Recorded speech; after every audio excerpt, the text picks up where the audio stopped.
This is a story about a world obsessed with stuff. It's a story about a system in crisis. We're trashing the planet, we're trashing each other, and we're not even having fun. The good thing is that when we start to understand the system, we start to see lots of places to step in and turn these problems into solutions.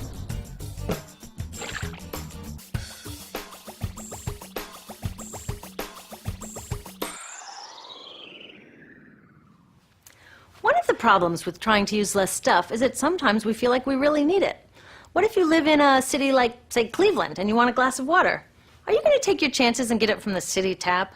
Or should you reach for a bottle of water that comes from the pristine rainforest of Fiji? Well, Fiji brand water thought the answer to this question was obvious, so they built a whole ad campaign around it. It turned out to be one of the dumbest moves in advertising history. You see, the city of Cleveland didn't like being the butt of Fiji's jokes, so they did some tests, and guess what? These tests showed a glass of Fiji water is lower quality, it loses taste tests against Cleveland Tap, and costs thousands of times more. This story is typical of what happens when you test bottled water against tap water. Is it cleaner? Sometimes, sometimes not. In many ways, bottled water is less regulated than tap. Is it tastier? In taste tests across the country, people consistently choose tap over bottled water. These bottled water companies say they're just meeting consumer demand.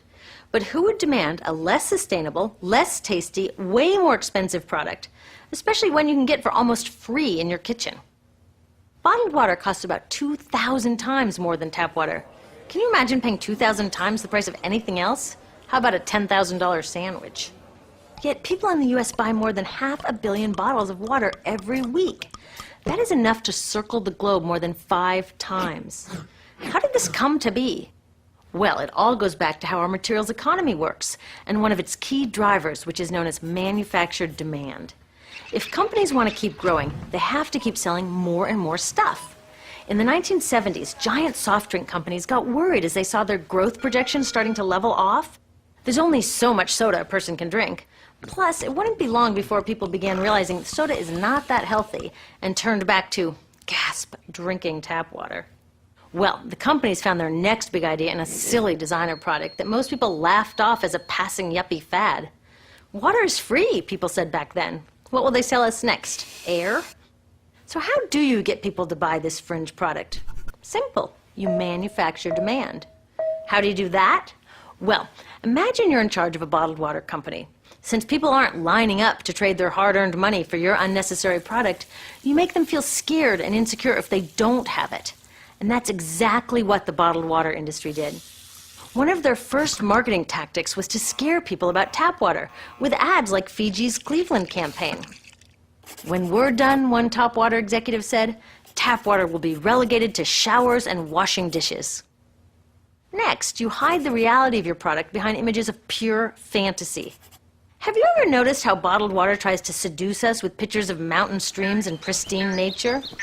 But guess where 1/3 of all bottled water in the US actually comes from? The tap. Pepsi's Aquafina and Coke's Dasani are 2 of the many brands that are really filtered tap water. But the pristine nature lie goes much deeper. In a recent full-page ad, Nestle said, bottled water is the most environmentally responsible consumer product in the world. What? They are trashing the environment all along the product's life cycle. Exactly how is that environmentally responsible? The problems start here with extraction and production, where oil is used to make water bottles. Each year, making the plastic water bottles used in the US takes enough oil and energy to fuel 1 million cars. All that energy spent to make the bottle, even more to ship it around the planet, and then we drink it in about 2 minutes? That brings us to the big problem at the other end of the life cycle, disposal. What happens to all these bottles when we're done? 80% end up in landfills, where they will sit for thousands of years, or in incinerators, where they are burned, releasing toxic pollution. The rest gets collected for recycling. I was curious about where the plastic bottles that I put in the recycling bins go. I found out that shiploads were being sent to India, so I went there. I will never forget riding over a hill outside Madras, where I came face to face with a mountain of plastic bottles from California. Now, real recycling would turn these bottles back into bottles. But that wasn't what was happening here.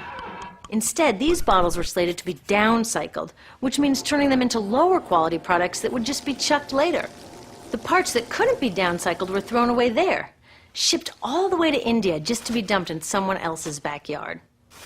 If bottled water companies want to use mountains on their labels, it would be more accurate to show one of these mountains of plastic waste. Scaring us, seducing us, and misleading us. These strategies are all core parts of manufacturing demand. Once they've manufactured all this demand, creating a new multi-billion-dollar market, they defend it by beating out the competition. But in this case, the competition is our basic human right to clean, safe drinking water. Pepsi's vice chairman publicly said, "The biggest enemy is tap water." They want us to think it's dirty and bottled water is the best alternative. In many places, public water is polluted, thanks to polluting industries like the plastic bottle industry. And these bottled water guys are all too happy to offer their expensive solutions, which keep us hooked on their products. It is time we took back the tap. That starts with making a personal commitment to not buy or drink bottled water unless the water in your community is truly unhealthy. Yes, it takes a bit of foresight to grab a reusable bottle on the way out, but I think we can handle it. Then take the next step.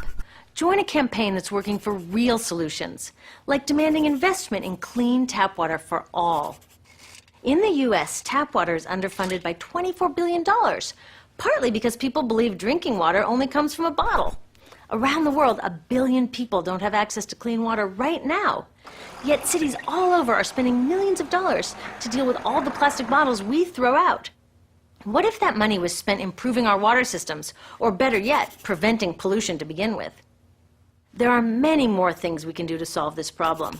Lobby your city officials to bring back drinking fountains. Work to ban the purchase of bottled water by your school, your organization, or entire city. This is a huge opportunity for millions of people to wake up and protect our wallets, our health, and the planet.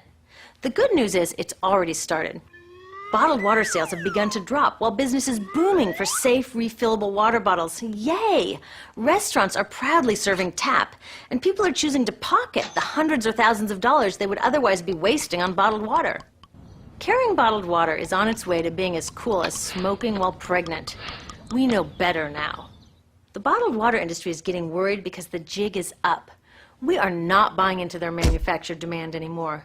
We will choose our own demands, thank you very much, and we're demanding clean, safe water for all.